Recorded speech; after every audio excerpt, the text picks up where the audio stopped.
I've seen a lot of crime stories. Most of them follow a pattern: anger, revenge, impulse. You can usually understand why it happened. You might not agree with it, but you can trace it back to something. A moment, a trigger, a reason. But this one?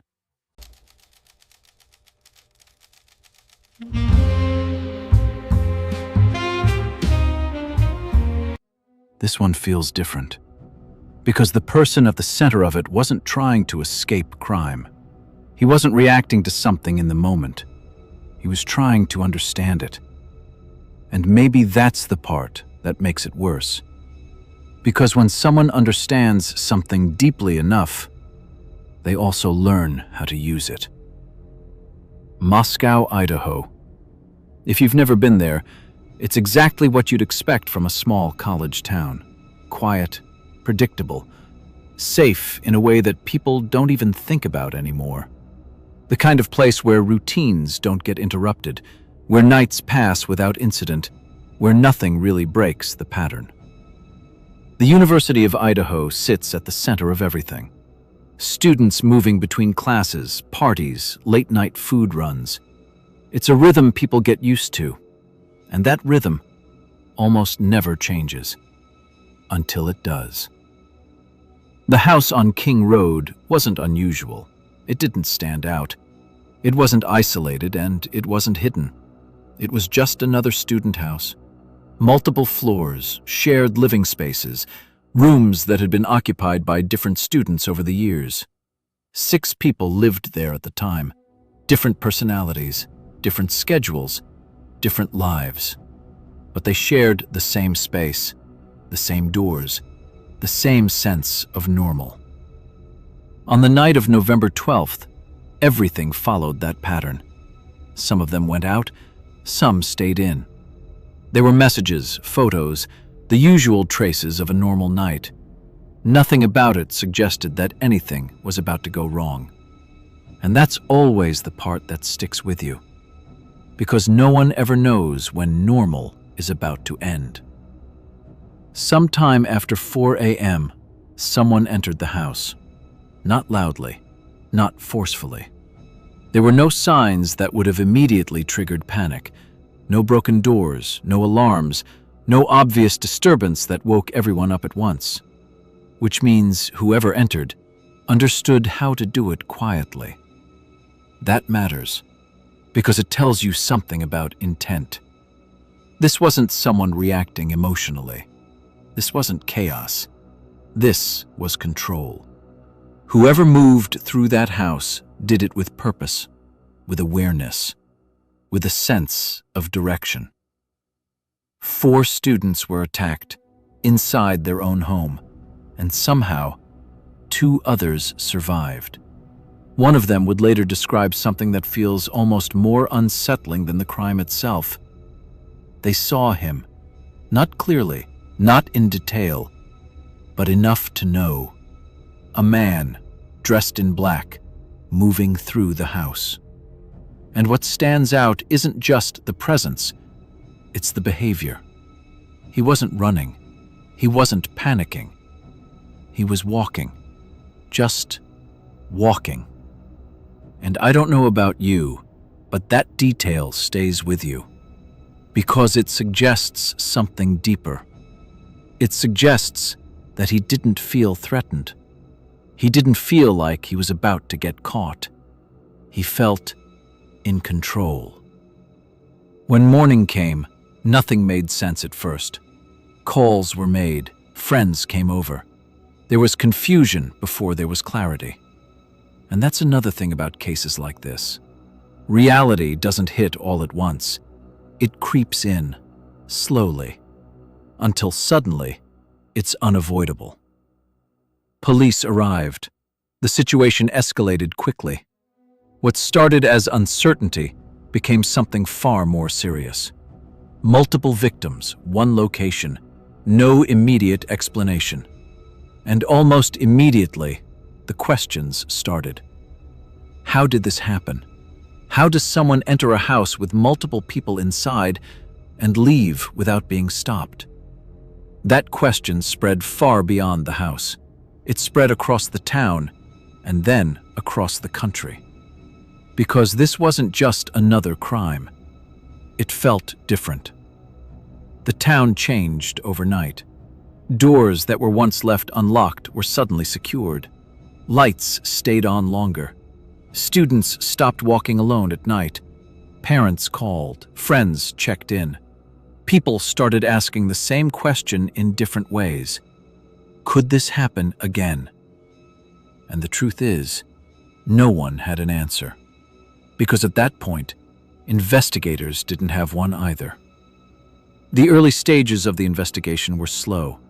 Not because nothing was happening, but because everything had to be built carefully. There was no immediate suspect, no clear motive, no obvious connection that explained everything, just fragments. And in cases like this, fragments are everything, because they're all you have to work with. Investigators began collecting everything they could: surveillance footage, phone data, movement patterns. And then, something small stood out. A vehicle, a white sedan, seen near the house around the time of the incident. Not once, but multiple times, before and after. It didn't belong to the residents. It didn't match known visitors. It wasn't immediately linked to anyone involved, but it didn't fit. And sometimes, that's enough. Because investigations don't always start with something big. They start with something that feels slightly out of place. From there, a profile begins to form. Not a full picture, but an outline. Someone who understood timing, someone who moved deliberately, someone who wasn't acting on impulse. That narrows things down, because not everyone thinks like that. And this is where the case starts to shift, because eventually, a name enters the picture. Bryan Kohberger, a criminology graduate student, someone who had spent years studying crime, not just reading about it, but analyzing it. Behavior, patterns, decision-making. He wasn't just interested in crime, he was trying to understand it at a deeper level. He had even conducted research, asking people about their thoughts and experiences related to committing crimes. Which raises a question that's hard to ignore. Was he studying criminals or trying to understand himself? Because there's a difference. And sometimes, that difference is smaller than people think. As investigators continued building their case, more connections began to appear. Vehicle data linked movement patterns. Phone records added context. Geographic proximity started to matter. Individually, these details might not seem like much, but together, they start to form something more solid. And once that structure begins to take shape, it becomes harder to ignore. This wasn't loud evidence, it wasn't immediate, but it was consistent, and consistency builds cases. Weeks later, the investigation reached a point where action was taken. He was arrested, not in Moscow, but miles away. And that detail matters too, because distance can mean different things. Avoidance, timing, strategy, or just delay. But either way, the unknown had become a suspect, and the case shifted again. Because now, it wasn't just about what happened inside that house. It was about understanding the person behind it. And this is where things become more complex. Because when someone studies crime, they don't just learn what happens. They learn how it's investigated. They learn what gets noticed, what gets missed, what patterns look like, and what breaks them. Which leads to a question that doesn't have an easy answer.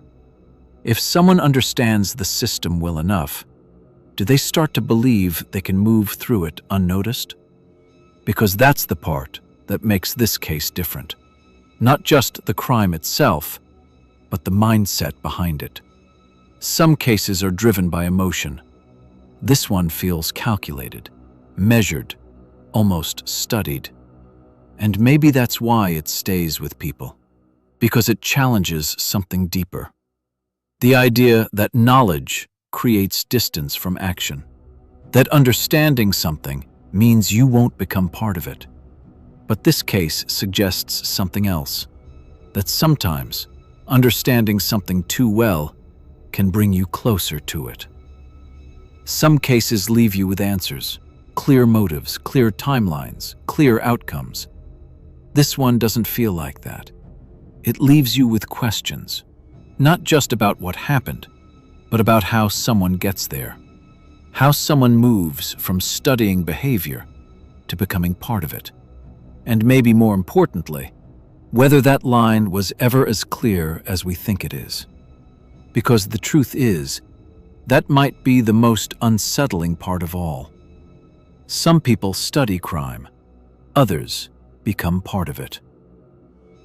Some cases don't end here. Subscribe if you want to see what's next.